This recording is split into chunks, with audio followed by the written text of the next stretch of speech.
I practiced the flirt hack tutorial for a solid hour at 3 a.m. I want kisses cuddles and spin hugs till tummies rum. Need cakey wakey, then my thumb slipped and the whole voice note spam. Went to my brother's frosty best friend, Julian. The next morning, suit impeccable. He was at my loft door, voice low and gravel rough. Didn't you ask for kisses cuddles? Later I found out he's been silently in love with me for 5 years. At 2:17 a.m. I was staring at the ceiling, eyes as bright as searchlights. Melody. Go to sleep, you have a pitch tomorrow. I rolled over and mashed my face into the pillow. 3 seconds later I rolled back and fished out my phone. Just 5 minutes, I swore, thumb already opening TikTok. The algorithm knew me, homepage packed with washboard abs and fur baby clips. I kept swiping until a title snagged me, do clingy girls win? 3 tricks to make any guy obey, ancient patriarchal garbage. I scoffed then tapped anyway. The creator had a baby doll face and syrup sweet voice. Ladies, acting cute isn't bratty.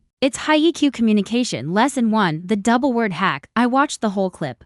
Then binged her entire flirt hack tutorial. This stuff actually works, I muttered, buzzed. I study like a grind. Of course I have to field test. My sandbox days BFF Mia just got a boyfriend and keeps showing off. In our group chat, cuteness is a woman's nuke, so why not? I sat up, cleared my throat, hacked twice, and got to work. Minutes later I opened a message. Tapped Mia's chat and rehearsed, babe you asleep, to syrupy. I tried again. More natural, babe. I can't sleepy, perfect. I launched the voice note spam, babe, your cutie pops in. Moo-ah, miss you so much I'm insomnia. Tummy hungry, want babe bought cakey wakey. Kisses cuddles and spin hugs, one less and I pout.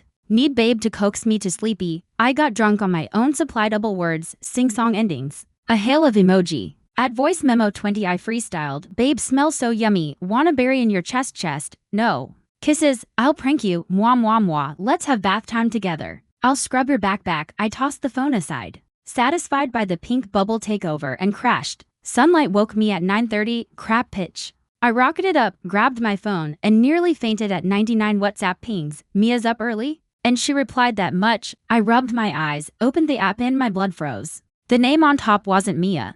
It was Julian. My brother's ice prince best friend / my own childhood shadow? I'd misdapped and sent him the entire shameless playlist? I scrolled with trembling fingers, every sugary line glared in daylight. Worse, each bubble wore the tiny tag read, every dot single dot one. Let me die. I peeked through my fingers at his replies, 3:02 a.m. Julian, 3:03 a.m. Julian, can't sleep. 3:04 a.m. Julian, hungry. 3:05 a.m. Julian, cake? Don't have any now, I'll bring some tomorrow.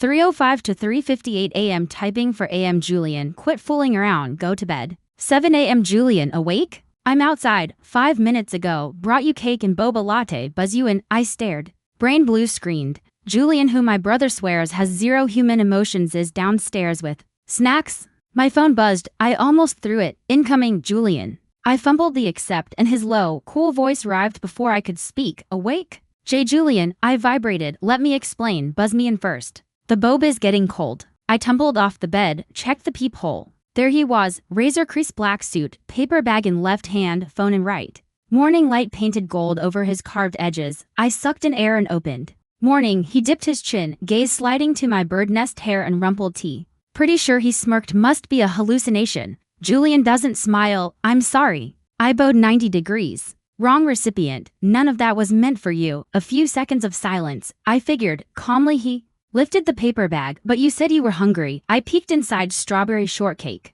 And my exact go-to boba. How do you know my order? His eyes brushed mine, skipped my heartbeat. Derek mentioned, oh really sorry for wrecking your sleep, don't stress. I waved frantic hands. I've got it. I stood there hugging cake and boba like a statue. Aren't you inviting me in? One brow arched. His gaze flicked to my collarbone peeking from the slipping neckline.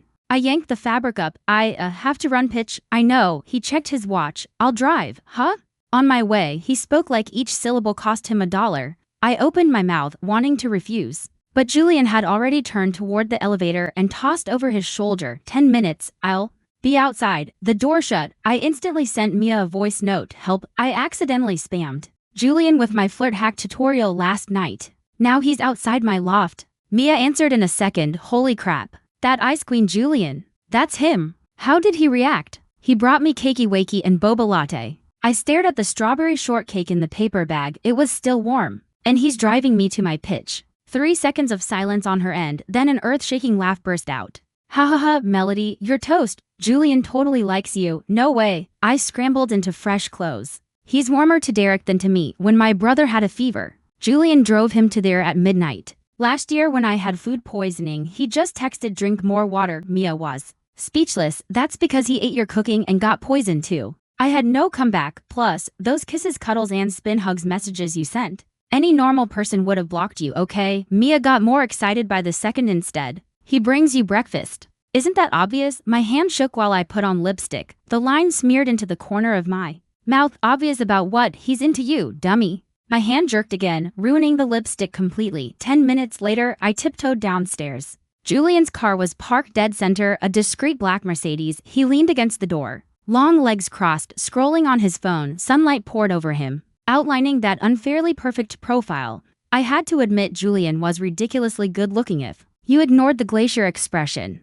Get in. He pocketed the phone and opened the passenger door for me. I slid in carefully. The cabin smelled faintly of cedar, exactly like him. He bent toward me. I froze. Seatbelt. He pulled the belt across me, his knuckles brushing my collarbone and sending a shiver through me. The car glided out of the complex. My palms sweated, so I pretended to focus on eating cake. Tastes good. He spoke at the red light. Yeah. I nodded. The flavor's familiar. Have I had this before?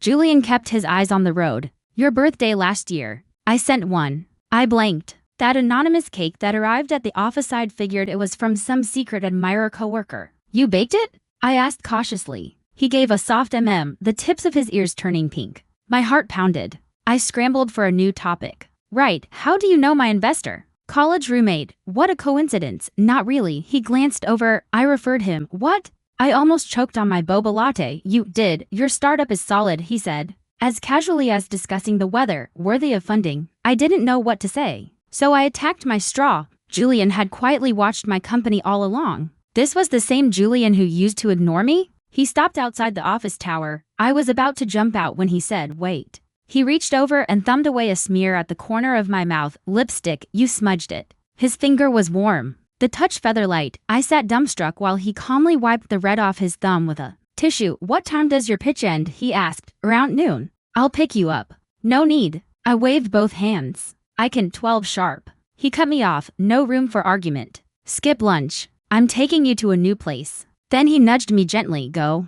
Don't be late. In a daze, I walked into the lobby, only waking up in the elevator. Julian had just asked me to lunch. The pitch went smoother than smooth. Investor Mr. Davis raved about my deck and signed the term sheet on the spot. After the signatures, he beamed. How long have you known Julian? I nearly bit my tongue.